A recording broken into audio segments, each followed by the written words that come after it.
Howdy folks, Jambareeqi here. The Chip 'n Dale Rescue Rangers movie is now out on Disney Plus, and has actually found some critical success. To mark the movie's release, I'm going to be doing a video on the very cartoon series that inspired the film. Chip 'n Dale Rescue Rangers was a show about a team of tiny heroes who solve cases that humans unfairly discarded. The members of said team included detectives Chip and Dale, adventurer Monterey Jack, genius inventor Gadget Hackwrench, and a tiny housefly called Zipper who could reach spaces the rodents couldn't. In this video, I'm going to be counting down my choices for the top 5 best and worst Chip 'n Dale Rescue Rangers episodes. Yes, for the first time in years, I'm making a brand new top 5 best and worst video. However, I'm only bringing this video series back under one conditional rule. I must provide constructive feedback to every worst list entry, because I want these videos to be made with good faith and fairness. With all that said, let's get the show going with my picks for the top 5 worst Rescue Rangers episodes.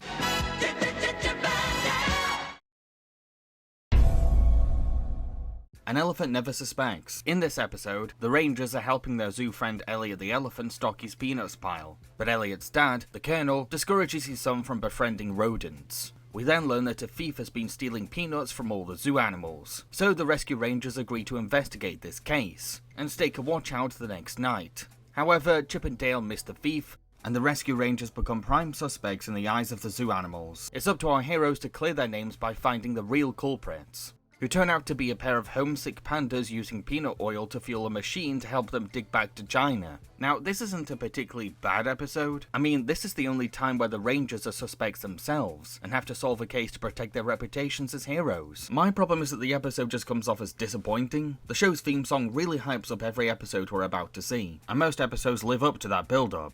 So it's kind of a letdown when we get to an episode where the threat is just zoo animals losing their peanuts. Yeah, well, somebody's been taking our food.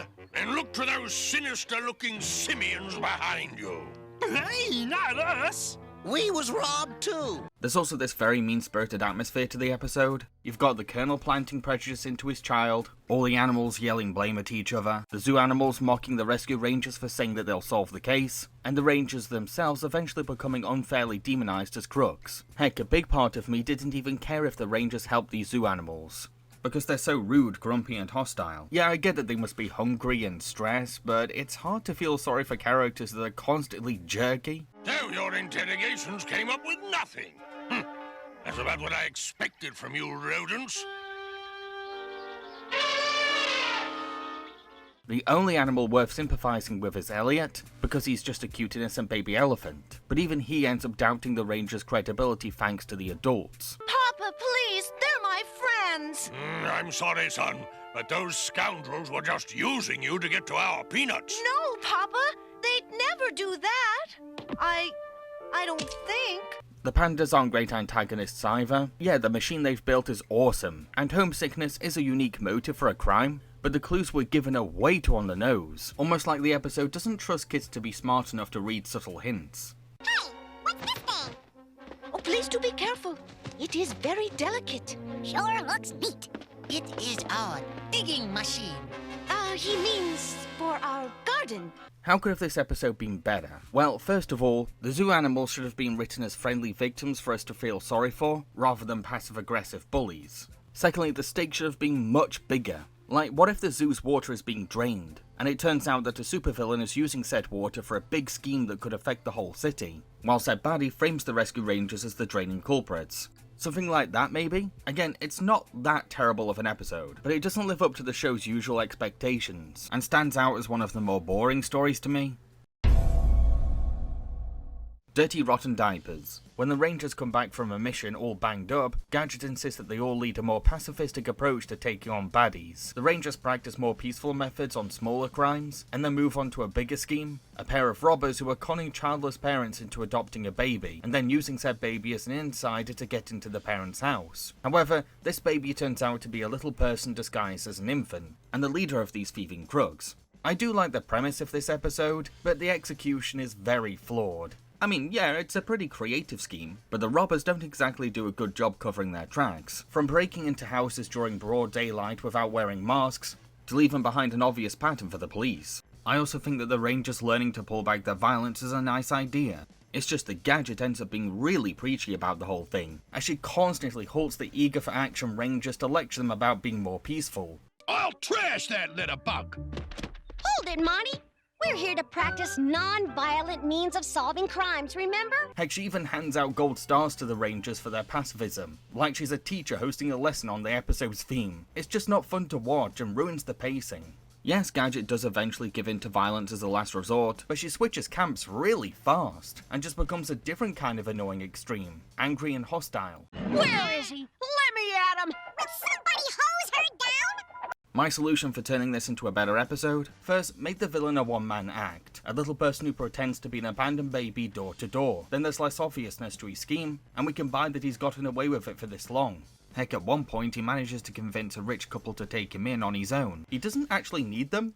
Secondly, open the story with the Rangers accidentally hurting someone innocent, then they spend the whole episode feeling self-conscious about how they handle their cases. This would make things way less preachy, because we'd sympathise with the Rangers' choice to go pacifist, and they'd all be unanimously agreeing with Gadget's sentiment. Dirty Rotten Diapers had the makings of an interesting exploration into hero violence, but the way the episode goes about its theme is where things went wrong for me. Out of scale, Chip and Dale are struggling to get along and keep finding excuses to fight each other, which is driving the other Rangers mad. Suddenly, our heroes learn that whole buildings and statues across the city are being stolen. The Rangers go to investigate, all while the Chipmunks continue to quarrel, only for the two of them to be nabbed and taken to famous gangster Ratso. Chip and Dale are now the pets of this crime lord's spoiled daughter Buffy, who abuses these chipmunks in a series of mean games. We also learn that Ratso is using a shrink ray to steal all of the city's landmarks. Ugh, I really did not like this episode. Chip and Dale already have a long-running habit of fighting, but this episode is way too excessive with their arguing, and the squabbling just becomes insufferable to watch. This is no time for games. What the heck are you talking about? Stop fooling around. Who's fooling around? Yes, they do eventually learn to work together. Until then though, it's kind of difficult to put up with their squeaky ranting. To make matters worse, most of this episode is just this bratty little girl incessantly abusing two defenseless chipmunks. It's not as funny as the show thinks, comes off as nasty-natured, and takes up way too much of the episode's time. And faster and faster and faster! Oh, the merry-go-round broke down! The whole premise reminds me of that awful cartoon Pinky Elmira and the Brain, a show that's considered one of the worst animated series ever made, all because it's just a child tormenting her pets for laughs. I drew Brainy Bighead. Kiss yourself. Kiss, kiss, kiss, kiss. All done now. If I'm honest, it's a little hard to explain how this episode could be improved, because the concept alone is inherently bad to me, but I promised I'd give feedback, so I guess I can suggest some tweaks. For starters, tone back Chip and Dale's bickering by turning it into silent treatment. That would still show that the chipmunks are being immature and failing to cooperate, without things getting too noisy. Maybe also some of Buffy's torture methods could have backfired more too. So we're not just watching a heavy montage of chipmunk suffering, and we don't have to wait until the finale for this brat to face any consequences. Out of Scale was one of the hardest episodes for me to watch, hence why it was so easy for me to throw it on my worst list.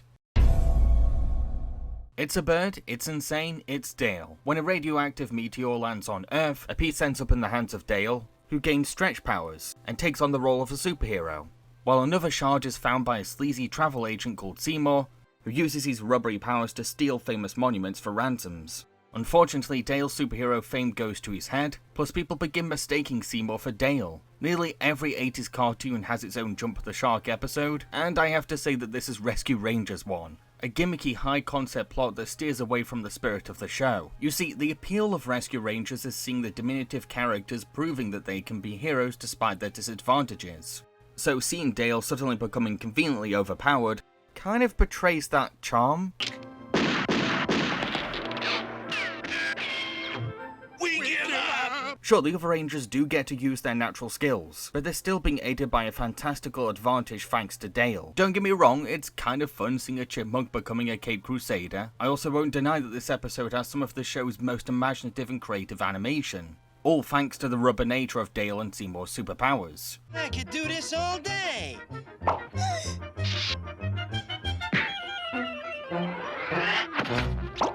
It's just that it comes at the expense of losing what makes the Rescue Rangers the Rescue Rangers. Dale's descent into arrogant cockiness is sort of insufferable to watch as well. I get it, the show wants to show how too much power can go to someone's head. I understand that. But seeing Dale smell his own farts all while he belittles and punches down his friends is a sign that the cartoon took Dale's misguidance a bit too far. Mr. Bando, at your service. Hey, Pally, you didn't give us a chance to join the punch-up. Sorta takes the fun out of adventure.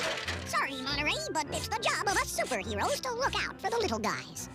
Little guys? This episode is kind of easy to improve. Just don't give Dale superpowers. Make Seymour the only one who becomes radioactive rubber. Then we can cheer on the outmatched rescue rangers as they try to defeat a superpowered villain without any special advantages. That's more in line with the soul of the rescue rangers. There's also an episode called the SS Drainpipe, in which Dale adorably plays dress-up superhero, and it's way more charming to watch, because he has no powers to go to his head, has an imaginary friend to guide him, and is actually quite earnest about becoming a true hero. You mean I did something right on my own?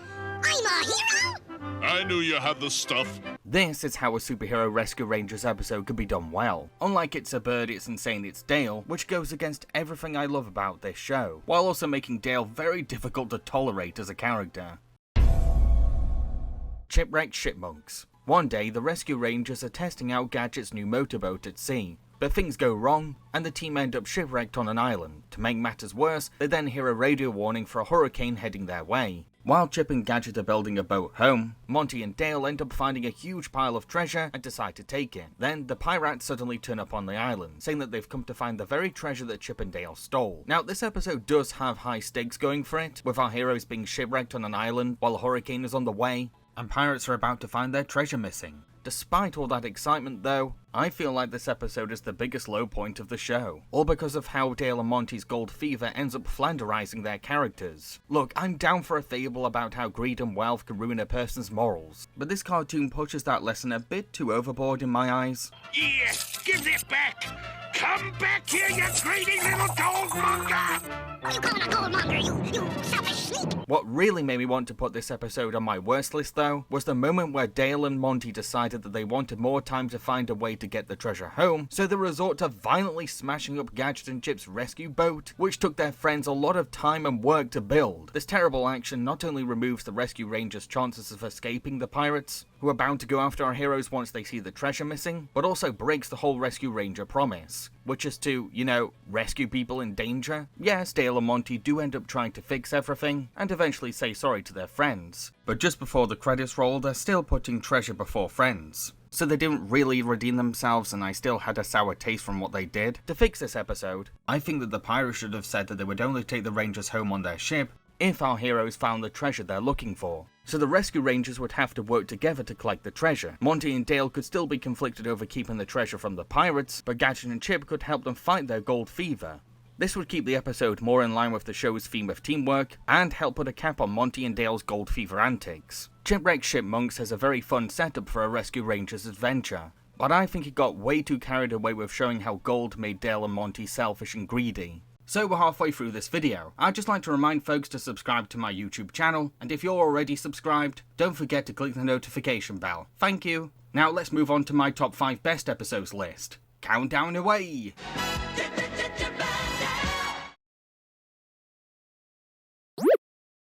Short Order Crooks. When Monty's pressure cooker breaks, he heads over to a Mars diner to use a kitchen to finish making his famous cheese chowder. Suddenly, a pair of criminals break into the diner to tunnel into the bank next door.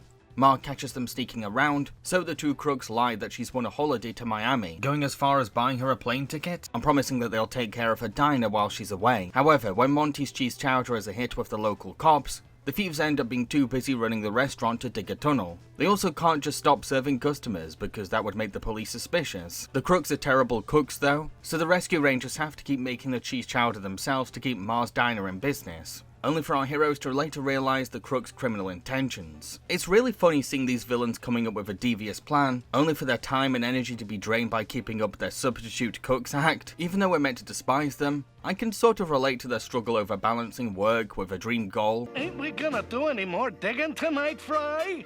Are you kidding? After waiting tables all day, my feet are killing me. I also find it exciting how much is at stake in this episode. Mars' business could fail if the crooks stop serving customers, the rescue rangers have to help out at the diner at the risk of being exterminated by the crooks, and we're frequently reminded that these criminals are pulling off a big heist behind the scenes. Fame and fortune, here we come!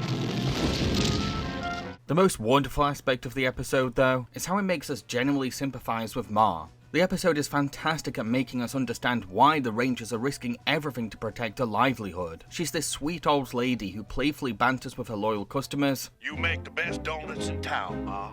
Now you boys can't fool me. You just come here because it's so near the station. Just like those people who work next door at the bank. We plead guilty, Ma. See you tomorrow. Good night, boys. Take care. And serves milk to stray cats before she closes up every night. Come on, all you poor homeless kitties. Come and get your milk. The finale is pretty fun too, because the Rangers have to stop the crooks, but they can only use things around the kitchen, and their limited resources force them to rely on their creative instincts.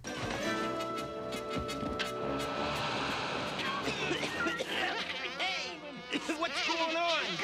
I can't. It's using your noodles. Run for it, Spike!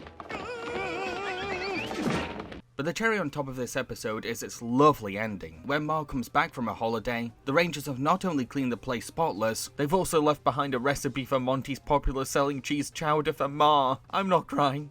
There's just something in my eye. This episode is the perfect blend of charmingly funny, heartwarmingly wholesome, and grippingly exciting, which are all the perfect ingredients for a great Rescue Rangers chowder.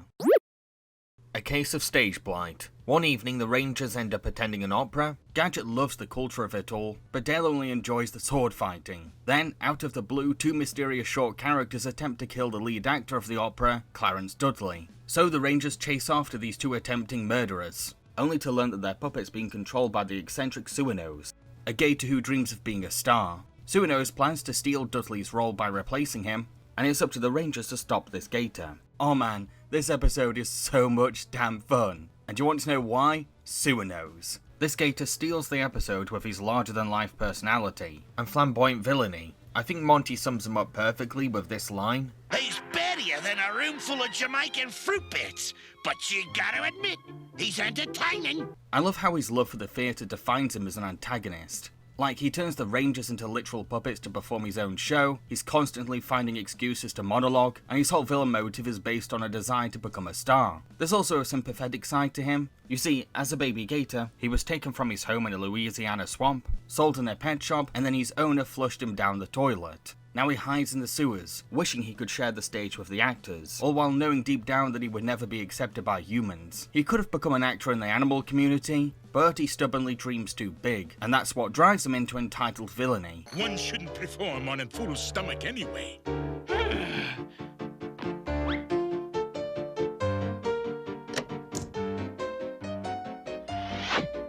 The fact his only friends are two philosopher puppets is quite profound as well, because the way he interacts with said puppets gives us some deeper insight into his psyche. His heightened ego, fragile sensitivity, and desperate desire to be applauded all come out when he's playing with them.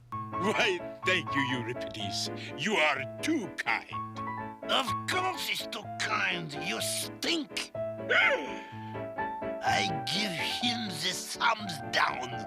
No, a thumbs up. His Macbeth interpretation is beyond compare. It's also a blast when Suinose finally gets up on stage, because the Rangers have to trap Suinose, but they need to also stop him from wanting to eat the audience. So they have to find this middle ground between feeding his ego and knocking his security so that he's easier to take down. It's so tense and thrilling. Everyone's a critic. I'll have you all for dinner. My part! We will never part. A Case of Stage Blight is basically Phantom of the Opera with a delicious Cajun seasoning, and boy does it live up to that description. Love is a many-splintered thing. While the Rangers are fighting a gang of thieves in the alley, Monty gets distracted by a smell of perfume. It turns out that it's the scent of Monty's old flame, a French lady called Desiree, who Monty almost married, but he had a cheese attack, and she left him for a gangster called Errol. All of a sudden, Desiree appears at the Rescue Rangers' door, asking for Monty to help her leave the crime world. But Chip suspects that Desiree is telling lies. The Rangers try to stop Errol's gang's next heist, but Desiree distracts Monty from chasing Errol's minions by pretending to be injured. This creates tension within the Rangers, so Monty decides to quit and spend his life with Desiree instead. Desiree then says that Errol's gang is going to steal expensive furniture from a museum next, and they can stop her boss by breaking in first. Monty is then knocked out, and wakes up to learn that Desiree was really the leader behind Errol's gang. She confesses that she seduced Monty into being her temporary strongman. We also discover that Desiree has captured the Rangers too, so no one could come save him. Monty has travelled all over the world, and he loves telling stories of his adventures, but we rarely get to see how much of his folklore is true.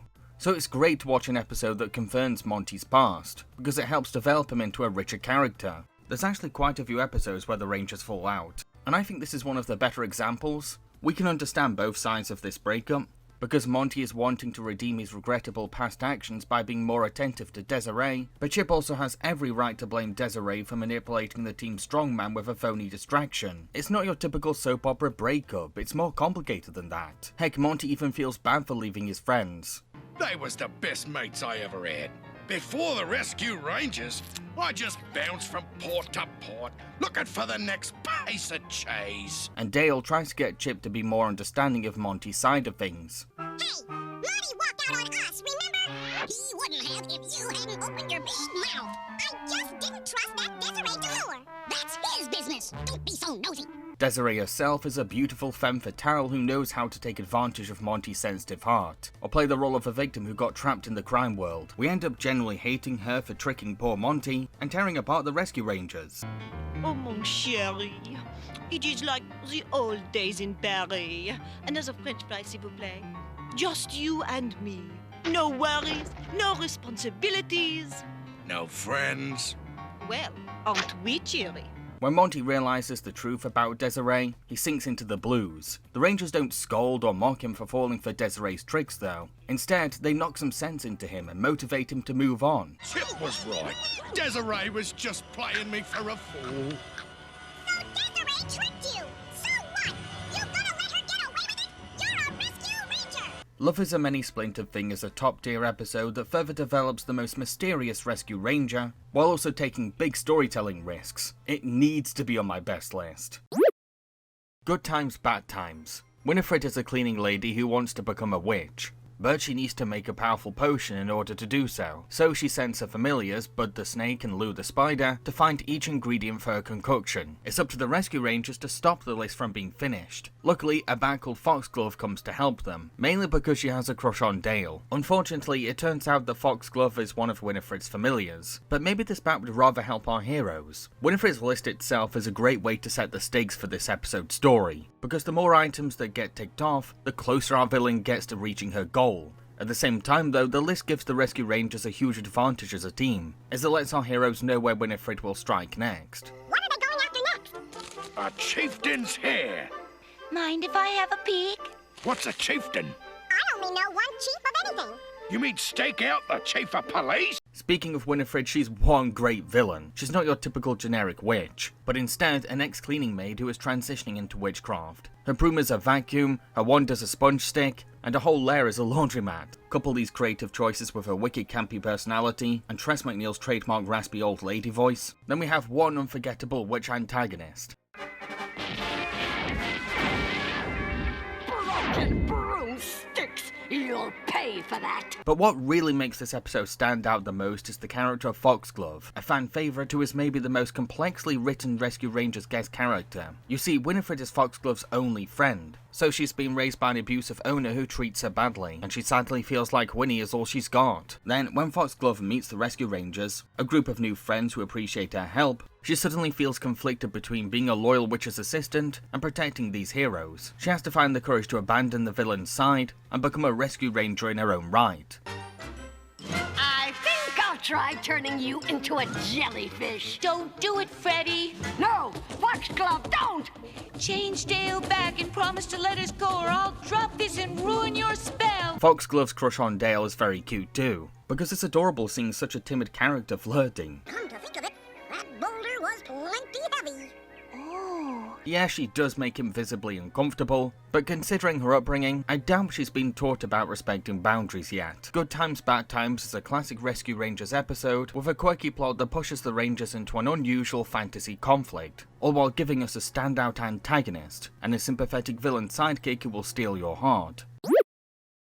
The Rescue Rangers to the Rescue Part 5. The Rescue Rangers to the Rescue is the 5-part origin story of the Rescue Rangers that also serves as the series pilot. Detective Drake and his police dog Plato are about to go into retirement, but they end up being framed for stealing an expensive ruby by the master thief Claudine, with assistance from his evil pet cat, Fat Cat. Throughout this 5-part story, the Rescue Rangers are formed one by one as they try to prove Drake and Plato's innocence, while also investigating Claudane's next big scheme. In the 5th and final part, it's revealed that Claudane is working with mad scientist Professor Nimno to generate an earthquake under a gold reserve by wobbling a giant lime gelatine blob below the building. The Rescue Rangers to the Rescue Part 5 takes everything that was built up throughout the first 4 parts and delivers a climax that really pays off. The Rangers have gone on this huge adventure, facing many dangers and only finding tiny clues to Claudane's big scheme. Now, in this last installment, they get to learn everything and use their new teamwork skills to save the day. Chip embraces his role as leader, Gadget gets to show off her natural scientific instincts, Monty has a chance to fight, Zipper uses his size to be an effective pest, and Dale excels at being Dale. What makes the episode so brilliant though, is how it perfectly defines the core of the Rescue Rangers better than any other episode. With the police too out of action to do their jobs, leaving tiny animals to be the heroes, all while they face the human villain's diabolical pet predator. This is the Rescue Rangers in a nutshell to me. It's time you and I had a tango lesson.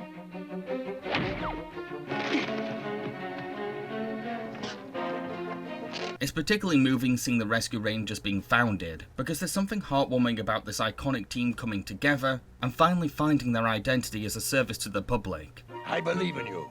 From here on, the fate of the Global Gold Reserve is in the hands of you tiny troopers, you chipmunk challengers, you rescue rangers. I like the sound of that. Rescue Rangers. We'll do it. Everything leads to an exhilarating Hollywood-scale action climax on a train, making the episode really feel like the ultimate showdown of a 5-part story, as the physically disadvantaged Rescue Rangers prove that size doesn't matter because they all have enough courage and talent to even outwit the police's most notorious nemesis. Chipmunks? Chipmunks? I can't believe that for once Percy and Nimno were right. Well, I'll soon fix you. It's kind of wild that Rescue Rangers peaked in its pilot, but that just goes to show that origin stories have the power to best represent a TV series' heart, charm, and appeal. Okay, so those are the Rescue Rangers episodes that I think are the best. Which episodes would you pick for your own top 5 best and worst? Let everyone know in the comment section below, and don't forget to click that like button. I've been Jambareeqi, hope you enjoyed the video, and cheerio folks.